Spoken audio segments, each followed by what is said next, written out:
5 साल बाद वही बालकनी थी, वही हवा थी, लेकिन अब वहां नन्ही आरवी की खिलखिलाहट गूंजती थी, जो दौड़कर विहान की बाहों में कूद जाती और वह उसे उठाकर घुमा देता, जबकि दरवाजे पर खड़ी अन्वी उन्हें देखकर मुस्कुरा देती, क्योंकि जिस घर में कभी उसकी घबराई हुई खामोशी थी, वहां अब भरोसे की हंसी बस चुकी थी। उसका बेबी क्लोथिंग ब्रांड अब शहर के बड़े स्टोर्स तक पहुंच चुका था और लोग उसे नाम से पहचानने लगे थे। मगर विहान हर जगह यही कहता कि वह अन्वी का पति होने पर गर्व करता है। जिंदगी सुकून से चल रही थी कि तभी पुराने बिजनेस प्रतिद्वंद्वी ने फिर वार किया और झूठे आरोपों की आंधी उठा दी। मीडिया में खबरें चली, सोशल मीडिया पर सवाल उठे और एक दिन स्कूल से रोती हुई आरवी घर आई क्योंकि किसी बच्चे ने कह दिया था कि उसके पापा बेईमान हैं।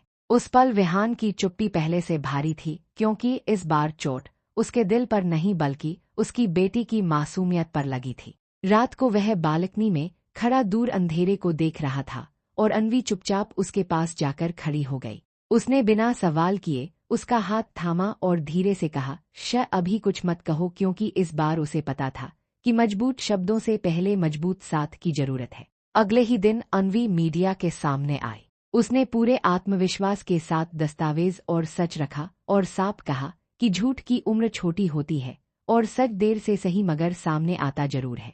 कुछ ही दिनों में जांच पूरी हुई और आरोप झूठे साबित हो गए। विहान की कंपनी पहले से ज्यादा मजबूत होकर खड़ी हुई, लेकिन इस बार उसने फैसला किया कि सफलता सिर्फ मुनाफे में नहीं बल्कि जिम्मेदारी में है।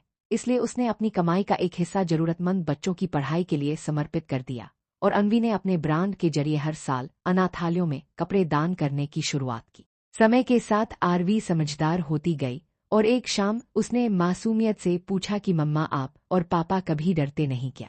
तब अन्वी ने उसे गोद में लेकर कहा कि डर तो सबको लगता है, लेकिन जब कोई हाथ थामे खड़ा हो तो डर ताकत बन जाता है। उस रात जब आरवी सो चुकी थी तब अन्वी और विहान फिर उसी बालकनी में खड़े थे जहां से उनकी कहानी ने कई मोड़ देखे थे।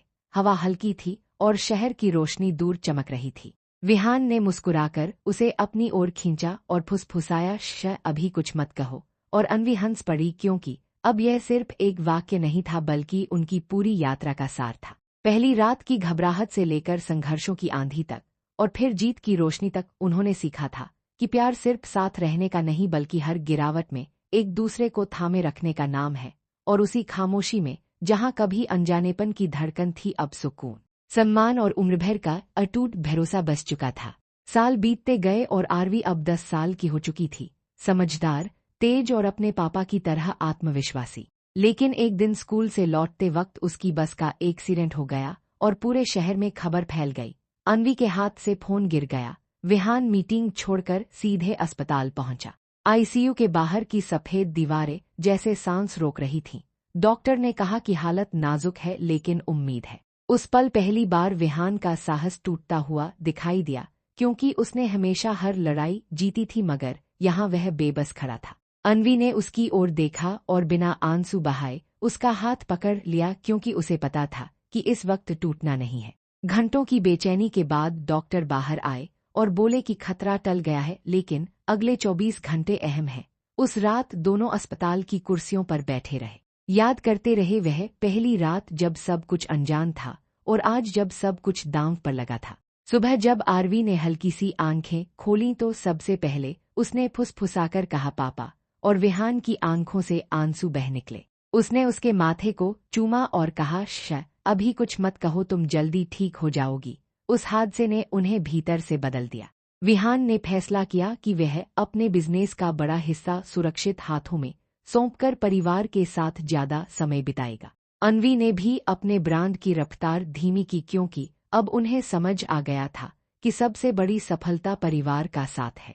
कुछ महीनों बाद जब सब सामान्य हुआ तो उन्होंने एक ट्रस्ट शुरू किया जो सड़क सुरक्षा और बच्चों की मदद के लिए काम करता था, ताकि किसी और माँ बाप को वह रात न देखनी पड़े जो उन्होंने देखी थी। शहर ने उनके इस कदम की सराहना की, लेकिन उनके लिए असली जीत यह थी कि वे फिर से साथ खड़े थे। एक शाम वही पुरानी बालकनी, हल्की हवा और सामने खेलती आरवी। विहान ने अन्वी की ओर देखा और मुस्कुराकर कहा कि शायद जिंदगी हमें बार बार याद दिलाती है कि असली दौलत वक्त और अपने लोग हैं। अन्वी ने उसका हाथ थाम लिया और बिना कुछ कहे उसकी आंखों में देखा क्योंकि अब शब्दों की जरूरत नहीं थी। इतने सालों की यात्रा में उन्होंने जाना था कि प्यार शोर नहीं करता, वह खामोशी में सांस लेता है, और उसी खामोशी में जहां कभी डर था अब अटूट भरोसा था।